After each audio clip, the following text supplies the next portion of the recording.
Hello student, यह आपकी संस्कृत की किताब का 16 पाठ 16वां पाठ प्राचीन भारतीय वैज्ञानिकः है। एकस्मिन् विद्यालये आचार्य छात्राणां मध्ये वैज्ञानिकानां विषय वार्तालाप प्रचलति। एक दिन विद्यालय में आचार्य और छात्रों के बीच वैज्ञानिकों के विषय में वार्तालाप चल रही थी। आचार्य छात्रां कि यूयं जानीतः यत् रेखागणितं नवविंशतिं तं प्रमेय किम। आचार्य छात्र, क्या तुम जानते हो यह रेखागणित की 29वीं प्रमेय कौन सी है? छात्रम आम जानीमः पाइथागोरस इति। हाँ, हम जानते हैं यह पाइथागोरस प्रमेय है। आचार्य एतस्य नामकरणस्य कारणं किम। आचार्य इसका नामकरण करने का क्या कारण है? प्रशांत अस्य प्रमेय आविष्कर्ता पाइथागोरस नामक वैज्ञानिक आसीत्। प्रशांत इस प्रमेय का आविष्कार पाइथागोरस ने किया था, पाइथागोरस नाम के वैज्ञानिक ने किया था। अतः तस्य नामना एतत् नामकरण अभवत्। अतः उनके नाम पर इसका नामकरण किया गया है। आचार्य सम्प्रति एषः एव प्रचारः, परन्तु पाइथागोरसतः 1500 वर्ष पूर्व आचार्य बोधायन सुलभसूत्र एतस्य प्रमेय प्रयोगं कृतवान्। भारतीय अंका अपि तत् पूर्वम् आसन्। अब तो यहाँ प्रचलित है, परंतु पाइथागोरस से 1500 वर्ष पूर्व आचार्य बोधायन ने सुलभसूत्र से इस प्रमेय का प्रयोग किया था। भारतीय अंक में भी उससे पहले थे। नीलेशः महोदय प्राचीन काले भारत देशे वैज्ञानिकाः आसन् किम। नीलेश महोदय प्राचीन काल में भारत देश में कौन कौन से वैज्ञानिक थे? आचार्य भारत देश वैदिक कालात् एव वैज्ञानिकानां देशः अस्ति। चिकित्सा, अभियांत्रिका, गणित, विज्ञानादिषु क्षेत्रेषु भारतीय वैज्ञानिकाः बहु कार्य कृतवन्तः। आचार्य भारत देश वैदिक काल से ही वैज्ञानिकों का देश है। चिकित्सा, अभियांत्रिकी, गणित, विज्ञान आदि के क्षेत्रों में भारतीय वैज्ञानिकों ने बहुत सा कार्य किया है। सौम्या महोदय वनस्पति विज्ञान विषय किम कार्य भारते अभवत्। सौम्या महोदय वनस्पति विज्ञान के विषय में भारत में क्या कार्य हुआ था? आचार्य महर्षि पराशरः वृक्षायुर्वेदः ग्रंथे वनस्पतीनां वर्गीकरण कृतवान्। वृक्षेषु प्रकाश निस्सारणं क्रियाया प्रकाशसंश्लेषणं पर्यायस्य अवतारं भागानां अपि वर्णन पाराशरं कृतवान्। आचार्य महर्षि पराशर ने वृक्ष आयुर्वेद नामक ग्रंथ में वनस्पतियों का वर्गीकरण किया था।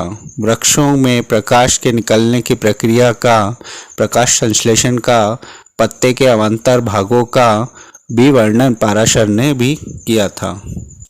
अर्जुन प्राचीन काले विद्युत कोशः अपि आसीत् किम। अर्जुन प्राचीन काल में विद्युत कोश यानी बैटरी भी थी क्या? आचार्य अश्वमेव आसीत्। ताम्रपत्र, जंतुपत्र, कृणारचूर्ण, पारद इत्यादीनां संयोगेन विद्युत उत्पन्न भवति इति महर्षि अगस्त्यस्य लिखितवान्। आचार्य अवश्य ही थी। ताम्रपत्र, जंतुपत्र, कृष्णार्चूर्ण, पारद आदि के संयोग से विद्युत उत्पन्न होती थी। महर्षि अगस्त्य ने लिखा था। केशवः महोदय वदतु कृपया अस्माकं भारते गणित विषय अन्यथा किम प्रमुख कार्यम अभवत्। केशव महोदय कृपा करके बतलाइए कि हमारे भारतवर्ष में गणित के विषय में अन्य कौन कौन सा प्रमुख कार्य हुआ है। आचार्य प्राचीन भारतीय महान गणितज्ञ आर्यभट्ट प्रकाशस्य गतिं सम्यकं जानाति स्म। आचार्य प्राचीन भारतीय महान गणितज्ञ आर्यभट्ट प्रकाश की गति को ठीक तरह से जानते थे। पृथ्वी गोलाकार अस्ति। पृथ्वी गोलाकार है। पृथ्वी स्व अक्षे भ्रमति। पृथ्वी स्वयं के अक्ष पे घूमती है। तेन एव दिन रात्रि अभवत्। इस वजह से दिन और रात्रि होते हैं। पृथ्वी सूर्य से परिक्रमा करोति, पृथ्वी सूर्य की परिक्रमा करती है। तेन एव षट् ऋतः भवन्ति सप्ताहे दिनानां क्रमः प्रकाशः गतिः कालगणना खगोल विज्ञान त्रिकोणमिति इत्यादिषु क्षेत्रेषु आचार्य आर्यभट्ट बहुकार्य कृतवान्। पृथ्वी सूर्य की परिक्रमा करती है, उसी के कारण 6 ऋतुएं होती हैं। सप्ताह में दिनों का क्रम, प्रकाश की गति, कालगणना, खगोल विज्ञान, त्रिकोणमिति इत्यादि के क्षेत्रों में आर्यभट्ट ने बहुत सा कार्य किया था।